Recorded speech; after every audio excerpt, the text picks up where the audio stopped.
আসসালামু আলাইকুম।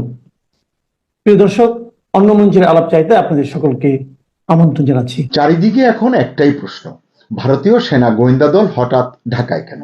সেই সঙ্গে আরেকটা ভয়ঙ্কর কৌতূহল, সেনা প্রধান জেনারেল ওয়াকারুজ্জামান কি এখন সত্যিই কোণঠাসা? সেনা প্রধানকে ঘিরে কেন তৈরি হচ্ছে এক ধরনের অনিশ্চয়তা, চাপ, এমনকি সন্দেহ?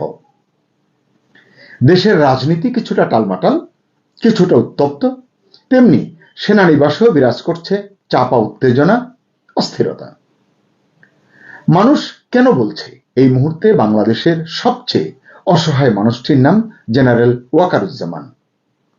শেখ হাসিনার দেশ থেকের পর তার উপরেই তো বেশি ভরসা করেছিলেন বাংলাদেশের জনগণ। আসসালামু আলাইকুম, স্বাগত লিডস নিউজে। সম্মানিত দর্শক, শুনলেন সূচনাটুকু।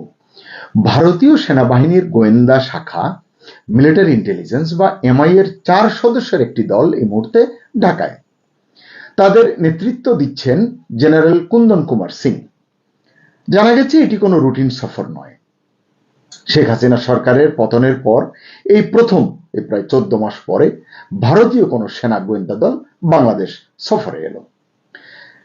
জানা গেছে তারা আলাদাভাবে দেখা করবে বা দেখা করতে চায় বাংলাদেশের সশস্ত্র বাহিনীর, বিমান বাহিনী, ডিজিএফআই, আর্মি এভিয়েশন গ্রুপ এবং পদাতিক ডিভিশনের সঙ্গে, মানে তাদের সংশ্লিষ্ট কর্মকর্তাদের সঙ্গে।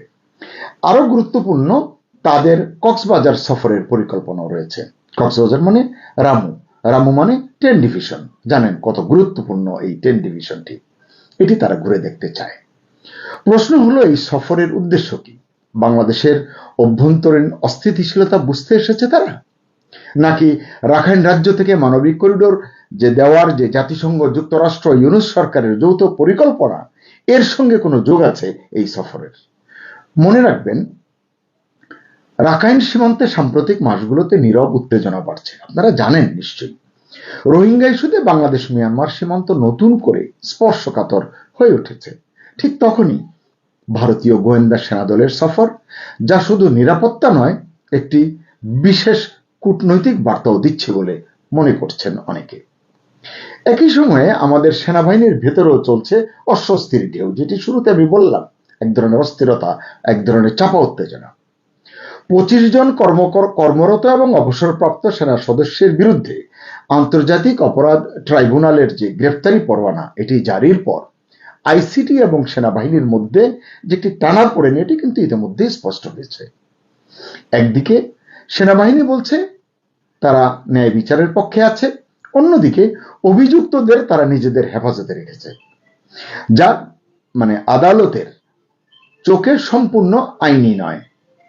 ফলে সেনানিবাসে অসন্তোষ, বিভ্রান্তি, গুজব সবই বাড়ছে। এমন প্রেক্ষাপটে জেনারেল ওয়াকারুজ্জামান কি করছেন? সূত্র বলছে তিনি এই মুহূর্তে কঠিন দ্বিধার মধ্যে আছেন।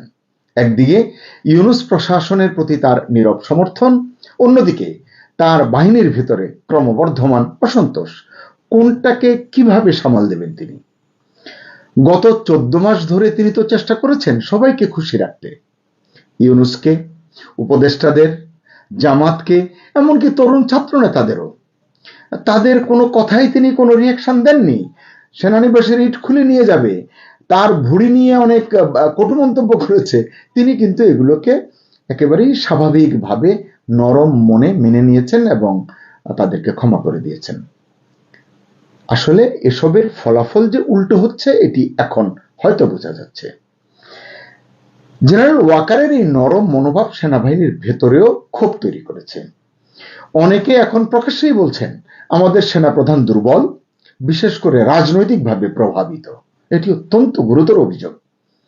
এর মধ্যেই ভারতীয় সেনা গোয়েন্দা দলের আগমন তাকে আরো চাপের মধ্যে ফেলেছে।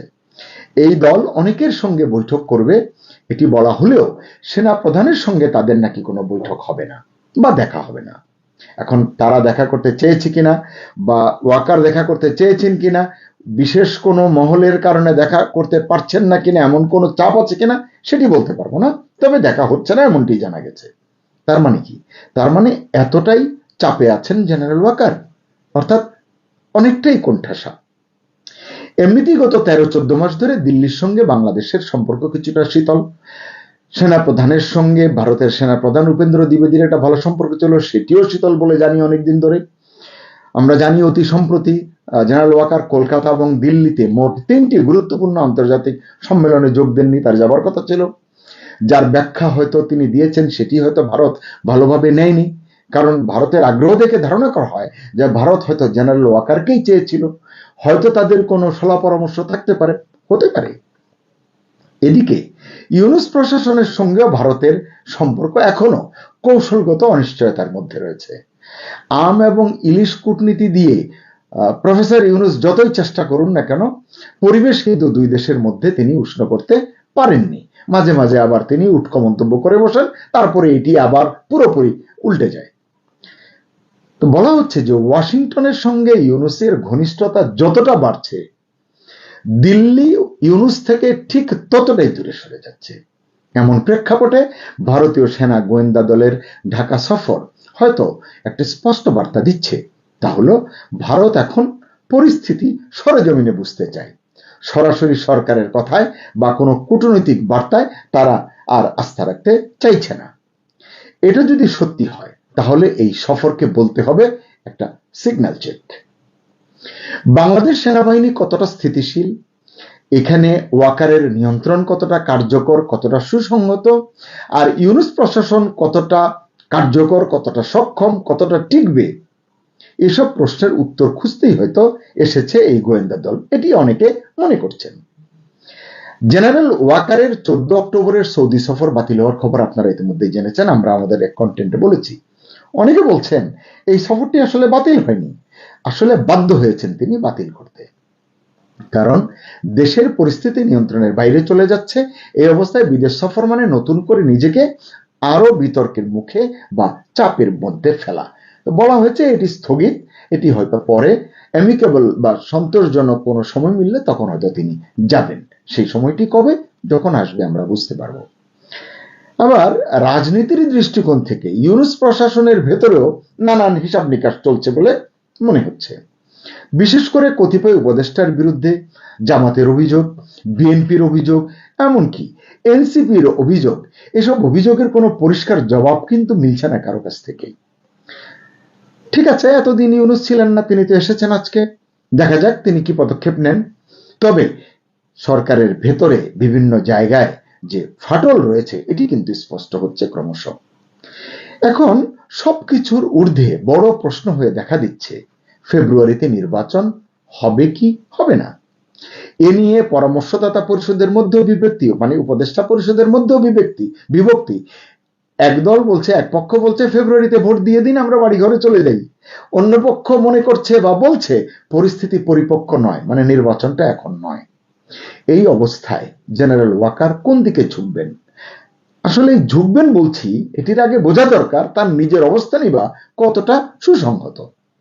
যদিও তিনি বলে রেখেছেন নির্বাচনের সর্বাত্মক সহযোগিতা করবে তার বাহিনী, ইউনূস প্রশাসনকে সহায়তা করবে, কিন্তু সেই বাহিনী এখন যে ট্রমার ভেতর দিয়ে যাচ্ছে, যে ভয় ভীতির মধ্যে তারা রয়েছে, আস্থাহীনতার মধ্যে রয়েছে, আগামী নির্বাচন নিয়ে না আবার সংশয় দেখা দেয়, এটি কিন্তু এখন একটা টেনশনের কারণ হয়েছে। আরেকটা খবর, কেউ হয়তো বলবেন গুজব, তবু আমি শেয়ার করি। শেখ হাসিনা আন্তর্জাতিক সফরের পরিকল্পনা করছেন, তিনি দিল্লিতে আছেন, সেখান থেকে তিনি দেশের বাইরে যাবেন। তার পাসপোর্ট নেই, কিন্তু একটা বিশেষ কার্ড বা এমন কিছু ডকুমেন্ট দিয়েছে যেটা ভারত সরকার তাকে দিয়েছে অনেক আগে, যেটি নিয়ে তিনি সারা বিশ্ব ঘুরে বেড়াতে পারেন। এখন তিনি একটা আন্তর্জাতিক সফরের পরিকল্পনা করছেন, বলা হচ্ছে প্রায় 7 দিন বা 8 দিনের মতোই সফরটি তার হবে। এবং এটি যে সত্যি হলে এই খবর ইউনূস সরকারের জন্য বাড়তি চাপ তৈরি করবে, এতে কোনো সন্দেহ নেই। জানা গেছে শেখ হাসিনা এই সফরে সুইজারল্যান্ড যেতে পারেন, ফিনল্যান্ড যেতে পারেন, আরব আমিরাত যেতে পারেন এবং রাশিয়া সফর করতে পারেন। আরো 2-1টি দেশের কথাও বলা হয়েছে, তবে নিশ্চিত নয় এখনো। এই সফরের মূল লক্ষ্য হচ্ছে আওয়ামী লীগের আন্তর্জাতিক কানেকশন পুনঃস্থাপন। কানেকশন তো আছে, 16 বছর ধরে তিনি ক্ষমতায় ছিলেন, অনেক দেশের সঙ্গে তার সম্পর্ক আছে। ফ্রান্সের প্রেসিডেন্ট বলুন, রাশিয়ার প্রেসিডেন্ট বলুন, অনেক দেশের রাষ্ট্রপ্রধান, সরকার প্রধানের সঙ্গে তার ব্যক্তিগত সম্পর্ক অত্যন্ত ভালো। এটিকে তিনি পুনঃস্থাপন করতে চান এবং তিনি তার বৈধতা ফিরে পাওয়ার চেষ্টা করতে চান।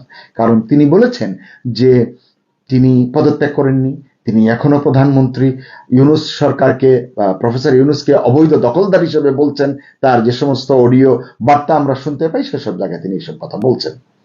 এসবের প্রেক্ষাপটে বিশ্লেষকরা বলছেন শেখ হাসিনার এই সফর যদি সফল হয়, তিনি যদি যান এবং তিনি যদি সাক্ষাৎ করেন, এর একটা ইতিবাচক ফল কিন্তু আসবে, যেটা আওয়ামী লীগের অনুকূলে যাবে, শেখ হাসিনার পক্ষে যাবে। তাহলে ওয়াকার এবং ইউনূস প্রশাসনের জন্য এটা হতে যাচ্ছে একটা বড় ধরনের কূটনৈতিক বিপর্যয়। শেষ করব, তার আগে রিভিশন দিতে চাই। প্রশ্ন ওই একটাই, ভারতীয় সেনা গোয়েন্দা দল ঢাকায় কেন? তারা আসলে কাকে খুঁজছে, ইউনূসকে না ওয়াকারকে? অর্থাৎ কার কাছে পৌঁছাতে চায়, কার হৃদয়ের কাছে পৌঁছাতে চায় এই গোয়েন্দা দল? আর সেনাপ্রধানকে নিয়ে যে গুঞ্জন দিনভর শুনলাম, তার পরিষ্কার জবাব কে দেবে? সত্যি কি জেনারেল ওয়াকার একা হয়ে পড়েছেন, কোণঠাসা হয়ে পড়েছেন? এই প্রশ্নের সঠিক উত্তর আসলে আমাদের সকলের জানা দরকার, কারণ অস্বীকার করার উপায় নেই। বাংলাদেশ এখন এমন এক সন্ধিক্ষণে দাঁড়িয়ে, যেখানে একটি ভুল সিদ্ধান্তই ভেঙে যেতে পারে পুরো কাঠামো। সেনাবাহিনীর ভেতরে আস্থাহীনতা, দ্বিধা, সংশয় এবং ক্ষোভ, এবং বাইরের কূটনৈতিক চাপ সব একসাথে যদি বিস্ফোরিত হয়, তাহলে ইতিহাসের সবচেয়ে কঠিন সময়ের মুখোমুখি হবে বাংলাদেশ। সেই সময়ের কেন্দ্রে কে থাকবেন বলা মুশকিল। তবে প্রশ্নটা হচ্ছে এরকম যে তখন কি একা হয়ে পড়া জেনারেল ওয়াকারুজ্জামান থাকবেন এই সময়ের কেন্দ্রে, নাকি অন্য কেউ?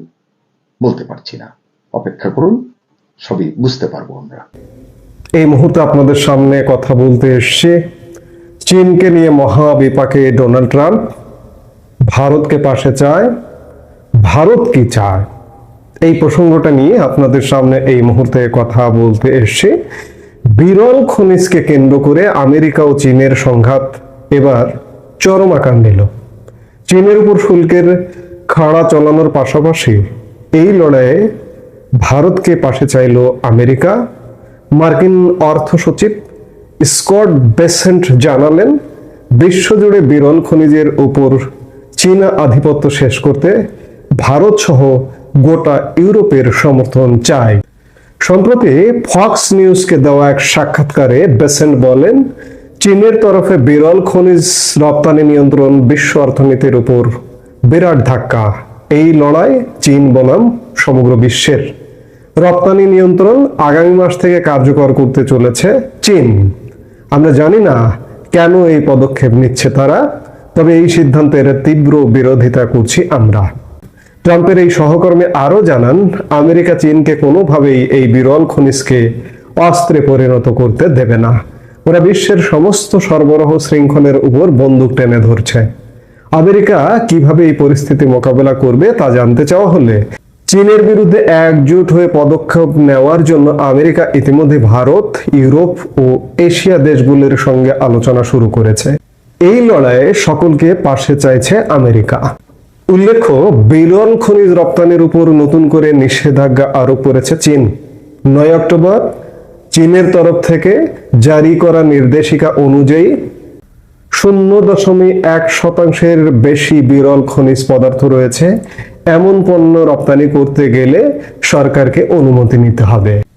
বিদেশি সামরিক ব্যবহারের জন্য বিরল খনিজ রপ্তানি করা যাবে না।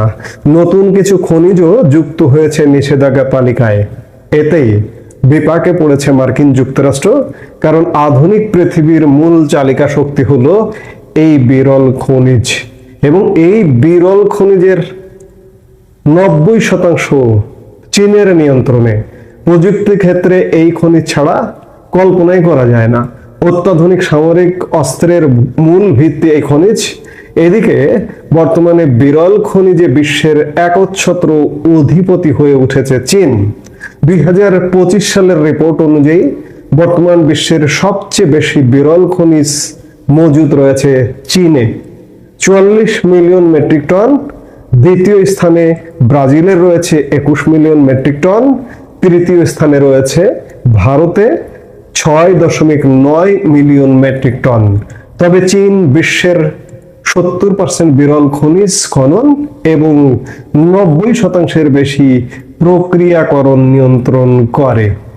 এই অবস্থায় চীনকে শিক্ষা দিতে গত শুক্রবার মার্কিন প্রেসিডেন্ট ডোনাল্ড ট্রাম্প ঘোষণা করেছেন 1 নভেম্বর থেকে চাইনিজ পণ্যের উপর অতিরিক্ত 100% শুল্ক আরোপ করা হবে। বৃহস্পতিবার চীন বিরল খনিজ রপ্তানির উপর এক প্রকার নিয়ন্ত্রণ আরোপ করল। শুক্রবার ডোনাল্ড ট্রাম্প চীনা পণ্যের উপর 100% শুল্ক আরোপ করল। সব মিলিয়ে আগামী 1 নভেম্বর থেকে চাইনিজ পণ্য যুক্তরাষ্ট্রের বাজারে ঢুকতে হলে 130% শুল্ক দিতে হবে। ট্রাম্প বলেন, চীনের মনোভাব অত্যন্ত আক্রমণাত্মক। আমেরিকা তার শিল্পকে রক্ষা করতে কঠোর ব্যবস্থা গ্রহণ করবে। তবে কয়েক ঘন্টা পরে তিনি সোশ্যাল মিডিয়ায় লেখেন, আশা করি সবকিছু ঠিক হয়ে যাবে। প্রেসিডেন্ট শির দিনটি খারাপ কেটেছে। আমরা চীনকে আঘাত করতে চাই না, আমরা তাকে সাহায্য করতে চাই। বেসেন্টো বলেন, বেইজিং এর এই পদক্ষেপ কোনোভাবে শক্তি প্রদর্শন নয়, অত্যন্ত দুর্বলতার লক্ষণ। সরবরাহ শৃঙ্খল স্থিতিশীল রাখতে এবং উত্তেজনা কমাতে যা যা করা দরকার আমেরিকা তা করবে। চীনের বিরুদ্ধে লড়াইয়ে এবার ভারতকে পাশে চাইছে মার্কিন যুক্তরাষ্ট্র। স্বয়ং ডোনাল্ড ট্রাম্প তার ঘনিষ্ঠতম ব্যক্তি এবং ভারতের আগামী রাষ্ট্রদূত এবং দক্ষিণ ও মধ্য এশিয়ার বিশেষ দূত মার্কিন যুক্তরাষ্ট্রের সার্জিও গোরকে গত 9 অক্টোবর ভারতে পাঠিয়েছিলেন এবং তিনি 6 দিনের সফর করে ইতিমধ্যে চলে গেছেন। এবং সার্জিও গোর ভারত সফরকালে প্রধানমন্ত্রী নরেন্দ্র মোদী, বিদেশমন্ত্রী এস জয়শঙ্কর, জাতীয় নিরাপত্তা উপদেষ্টা অজিত দোভাল সহ ভারতের গুরুত্বপূর্ণ কর্মকর্তাদের সাথে বৈঠক করেছেন ধাপে ধাপে বিভিন্ন পর্যায়ে।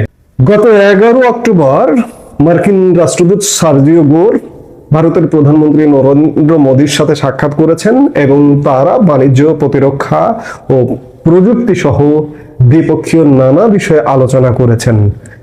ভারতে হওয়া তাদের প্রথম এ বৈঠকে উভয় দেশের জন্য দুর্লভ খনিজের গুরুত্ব নিয়েও কথা হয়েছে বলেছেন গোর।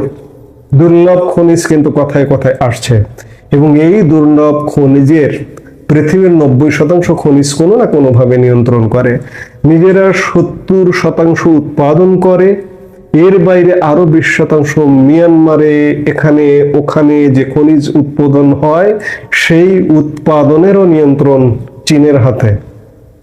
মার্কিন যুক্তরাষ্ট্র চীনকে বিভিন্নভাবে সাইজ করতে চাইছে এবং সাইজ করতে গিয়ে নিজেরাই সাইজ হয়ে যাবার উপক্রম। এই জন্য এখন মার্কিন যুক্তরাষ্ট্র মরিয়া হয়ে গেছে, ভারতকে পাশে চায়, ইউরোপকে পাশে চায়, কিন্তু ভারতকে পাশে চাইছে। ভারত কি চাইছে?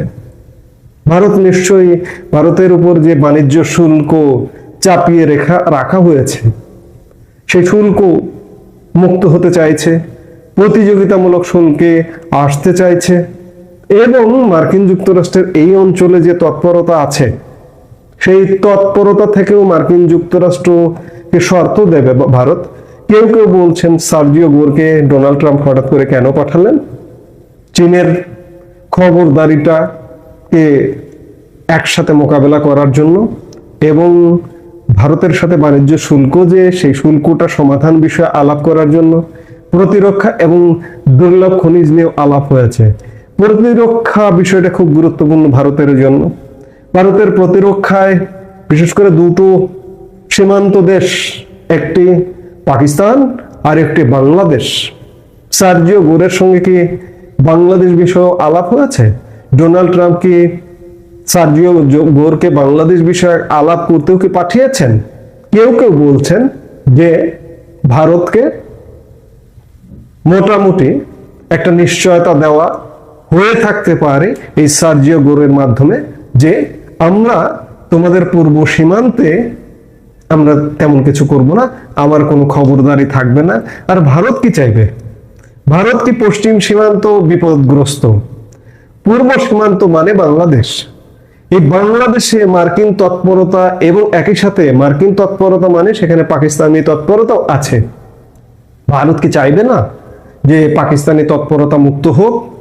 সেই চাওয়া থেকে ভারতের কাছে যদি মার্কিন যুক্তরাষ্ট্র সাহায্য সহযোগিতা চাইতে আসে যে চীনকে ধরতে হবে, চীন যে এই যে সাম্প্রতিক সময়ে যে ভূমিকা পালন করছে তার বিরুদ্ধে পাল্টা ব্যবস্থায় যেতে হবে, কিংবা ভারতকে দিয়ে চীনকে বোঝাতে হবে। সেই বোঝাতে হলে ভারত যদি শর্ত দিয়ে দেয় যে তোমরা পূর্ব সীমান্ত ছেড়ে চলে যাও, তাহলে অবস্থাটা এখন এমন দাঁড়িয়েছে যে মার্কিন যুক্তরাষ্ট্রের পূর্ব সীমান্ত, দ্যাট মিনস বাংলাদেশ নিয়ে খবরদারি, বাংলাদেশ নিয়ে পরিকল্পনা যদি বিশেষ কিছু থাকে, সেই পরিকল্পনা নিয়েও পিছু হটতে হবে বলেই ওয়াকিবহাল মহল মনে করছেন। ভারত মাস্ট, নানা আলাপ আলোচনা থাকলেও প্রতিরক্ষা, প্রযুক্তি, বাণিজ্য, বিরল খনিজ নিয়ে মার্কিন যুক্তরাষ্ট্রের সঙ্গে আলাপ থাকলেও বাংলাদেশ নিয়ে যে খুব বড় ধরনের একটা শর্ত দেবে, সেটি মনে হয় বলার অপেক্ষা রাখে না। বাংলাদেশ এই যে ক্রান্তিকালে পড়ে যে আছে, এই ক্রান্তিকাল আমাদের সবচেয়ে নিকট প্রতিবেশী দেশ ভারতের মাধ্যমেই এই ক্রান্তিকাল অতিক্রম করবে বলে সামগ্রিকভাবে বিশ্বাস করি। এই মুহূর্তে এ পর্যন্তই। সবাই ভালো থাকুন, সুস্থ থাকুন।